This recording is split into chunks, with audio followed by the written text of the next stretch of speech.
ঝিনাইদহের শৈলকুপায় এক কিশোরীকে ধর্ষণের অভিযোগ উঠলেও পুলিশ মামলা না নিয়ে উল্টো বিষয়টি মীমাংসা করে দিয়েছে বলে অভিযোগ পাওয়া গেছে।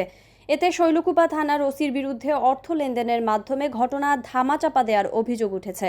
ভুক্তভোগী কিশোরী গত মঙ্গলবার কুষ্টিয়ার ইসলামী বিশ্ববিদ্যালয় থানা এলাকায় অচেতন অবস্থায় উদ্ধার হন। পরে তিনি ইবি থানায় ধর্ষণের অভিযোগ করলে পুলিশ জিজ্ঞাসাবাদের জন্য কয়েকজনকে আটক করলেও পরে তাদের ছেড়ে দেয়। তবে মূল অভিযুক্ত হাফিজকে আটক করে শৈলকুপা থানায় হস্তান্তর করা হয়। অভিযুক্ত হাফিজ ওই কিশোরীর প্রাক্তন স্বামী। কিশোরীর মা জানান, ঘটনার দিন হাফিজের সাথে কী কারণে দেখা করতে গিয়েছিল সেদিন অভিযুক্ত হাফিজ তাকে ধর্ষণ করে। তবে ভুক্তভোগী ও তার পরিবার মামলার প্রস্তুতি নিলেও শৈলকুপা থানায় যাওয়ার পরপরই বিষয়টি ধামাচাপা পড়ে যায়। পরিবারের অভিযোগ, পুলিশ তাদের মামলা করতে দেয়নি এবং উল্টো ভয়ভীতি দেখিয়ে সমঝোতায় বাধ্য করেছে। কিশোরীর মা জানান, তাদেরকে পুলিশ জানায় মামলা করলে এলাকায় থাকতে পারবে না। এছাড়াও বিভিন্ন সমস্যার ভয়ভীতি প্রদর্শন করে। পুলিশ কইল যে তোমরা যদি কেস কাটা করো তোমাদের ওখানে থাকা খুব দুরুস্কার। এ বিষয়ে শৈলকুপা থানার ভারপ্রাপ্ত কর্মকর্তা মাসুম খান বলেন, তারা আগে স্বামী স্ত্রী ছিল, আবেগের বশে একসঙ্গে হয়েছিল। দুই পরিবারের কোনো অভিযোগ না থাকায় মামলাও হয়নি। সার্কেল স্যারের উপস্থিতিতে সমঝোতা করে অভিযুক্তকে ছেড়ে দেওয়া হয়েছে। প্রাক্তন স্বামী স্ত্রী বিয়ে শাদী করতে ডিভোর্স হয়ে গেছে। এখন আবার মনে করেন যে আবেগের বসে আবার দুজনের লগে দেখা সাক্ষাৎ করে দুই পরিবারই আইসা কারোর বিরুদ্ধে কোনো অভিযোগ নেই, এটা তাল মিলিয়ে গেছে, কেউ কারোর বিরুদ্ধে কোনো মামলা করবে না। এ বিষয়ে সহকারী পুলিশ সুপার শৈলকুপার সার্কেল অমিত কুমার বর্মনের সাথে মুঠোফোনে কথা হলে তিনি জানান, ওই কিশোরীর দুটো বিয়ে হয়েছে, তবে দুই স্বামীই ডিভোর্স হয়ে গেছে। কারণবশত দুইজনের সম্মতিতে সেদিন তারা দেখা করে। অজ্ঞান হয়ে পড়ে থাকার বিষয়ে জানতে চাইলে তিনি বলেন, সারাদিন না খেয়ে থাকার কারণে মাথা ঘুরে পড়ে গিয়েছিল।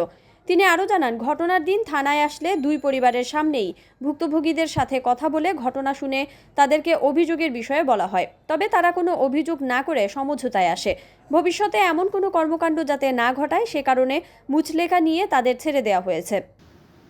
ভিক্টিমার মা জি ওনাদের আমাদের কাছে দাবি ছিল যে ওই ছেলে যেন পরবর্তীতে আমাদের কাছে জিজ্ঞেস না করে। আমি তো আপনাদের ব্যাকের একটু কাহিনী বললে তাহলে ক্লিয়ার হবে। এই ছেলেটা কিন্তু ওই মেয়ের আগের হাজবেন্ড আর কি। হ্যাঁ জি, আগের হাজবেন্ড ছিল, এখন ডিভোর্স অবস্থায় আছে।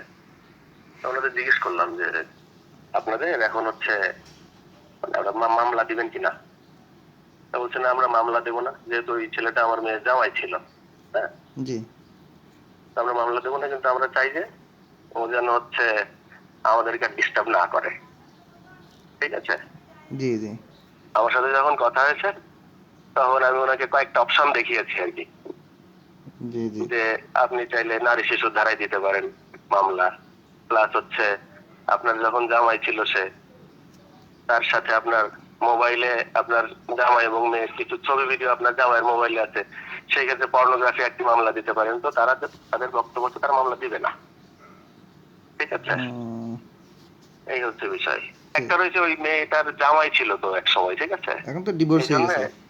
হ্যাঁ ডিভোর্স হয়ে গেছে, তারপরে হচ্ছে মিনিমাম একটা সিম্প্যাথি আছে। আর মায়ের বিষয়টা হচ্ছে যে তারা এমনি অসহায় মানুষ, তারা ঝামেলা চায় না।